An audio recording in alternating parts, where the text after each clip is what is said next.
I was ambassador in Damascus from 1974 to 1978. I was sent just after, I was picked just after the war in October of '73 to reopen the embassy in Damascus, which had been closed since the Six-Day War. In all the meetings I had with President Bحافظ, I think there was one mention of Hama by the president, and it was in a context I didn't know, frankly. I wasn't sure what he was referring to, but he made the comment, we had to do something because there had been some terrible things happening, and young girls had been executed, and the top of their skulls had been cut open, the brains taken out and nailed to the walls of Hama. That was the only time I ever heard anything from him about Hama. I mean, what could one say? I frankly wasn't sure of why the president had made that comment.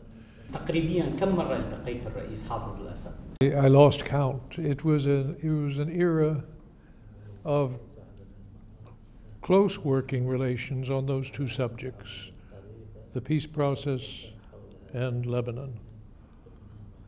I remember the meetings could be very long. I timed one of them, it took 6 hours sitting. And his memory was phenomenal, because when I came back as Assistant Secretary to meet with him in '83, '84, several years later, he started explaining his position on a certain subject. He said, no, I forget. I've already explained this to you. You weren't sitting there because they were fixing the painting in the office. We were over there. Well, he was right. Now that he mentioned it, I remembered the occasion. But his memory was extraordinary. And he ran Syria with very tight controls. He was the principal one I dealt with. The foreign minister was Abdul Halim Khaddam. And the number of meetings with the president, though, particularly the first year and a bit when Kissinger was still secretary, he came frequently. Then Secretary Cyrus Vance came, and each of them would have follow-up messages they wanted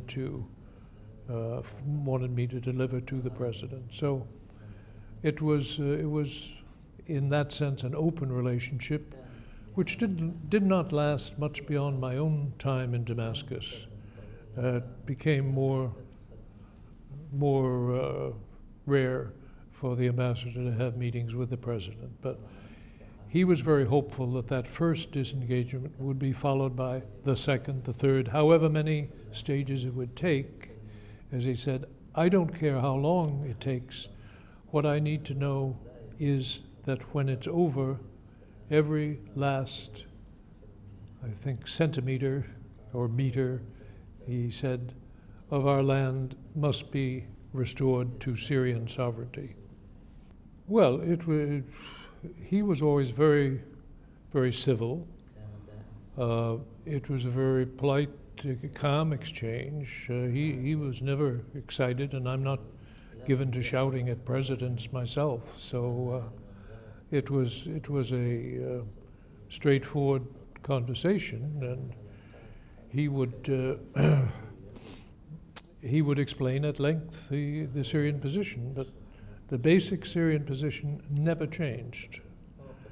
And in fact, it was after I had left the American government service, I was in private life, under President Clinton, in the last meeting that the president had with an American president. I think it occurred only months before his death. When he learned that the Israeli offer of full withdrawal was full except for a very thin stretch of territory along the Galilee. And he said, that's not my understanding. I said from the beginning, you have all heard that, my position of every last meter must be returned. I don't know President Bashar. I met him. We never negotiated anything. I called on him after his father's death 3 times, I think, 3 separate occasions.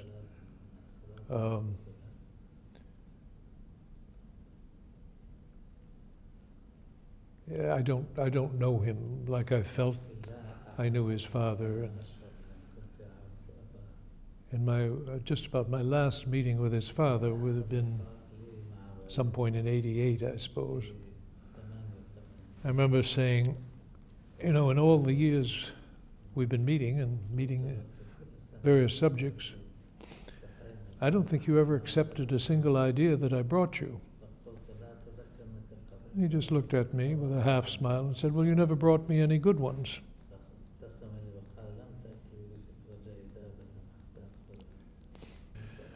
Our effort in the period that I was ambassador in Damascus, there were basically 2 missions, 2 responsibilities. One was to try to persuade the Syrian government to join in the peace process. This was 1974, until 1978 when I was there. The peace process didn't really get started until there was a peace treaty between Cairo and Israel. But we were trying to prepare for it in the wake of the '73 war. It seemed that there were new possibilities to discuss peace and peace arrangements. Well, President Hafiz's attitude was, I have no authority to sign a peace agreement with Israel. Peace is something that can only be made between peoples, and neither the Israeli nor the Syrian people are ready for that. That's the work of a generation. What I can do is sign a non-belligerency agreement.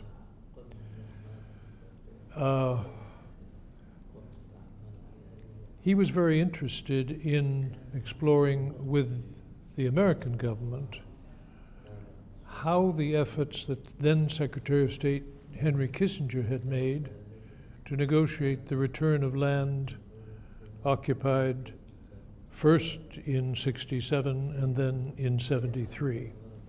And it was called the disengagement agreement that Kissinger worked out between the Syrians and the Israelis. The president thought, and I thought, that that could continue. But the attention was directed elsewhere. It was directed beginning in late '73 towards Cairo and an Egyptian-Israeli understanding. I think the disengagement agreement was reached in March of '74 after very intensive talks, and that restored the line of 1967, of what was occupied in 1967. The Israelis pulled back. But there were never any direct talks, Israeli-Syrian, as there were soon after the October War between the Egyptians and the Israelis. And President Hafiz's attitude was the Arab world should stay in one group, in one block, because peace can only come if we all agree. So he didn't see that as possible once President Sadat had moved towards a peace agreement. I left Syria just before the Camp David Accords were signed, but it was clear that he was deeply offended, deeply irritated by what he saw as the breaking of an understanding that Syria would work closely with Egypt to get to peace. And it didn't happen that way. The Israelis were interested in peace with Egypt, as they said, peace with the country that has the capability to make a serious war on us.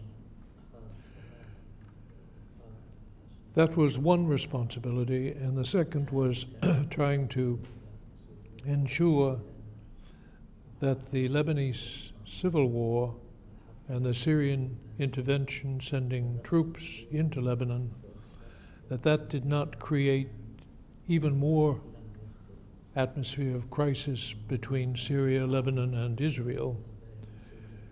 So that's where our two efforts, principal efforts, were during my own period as ambassador.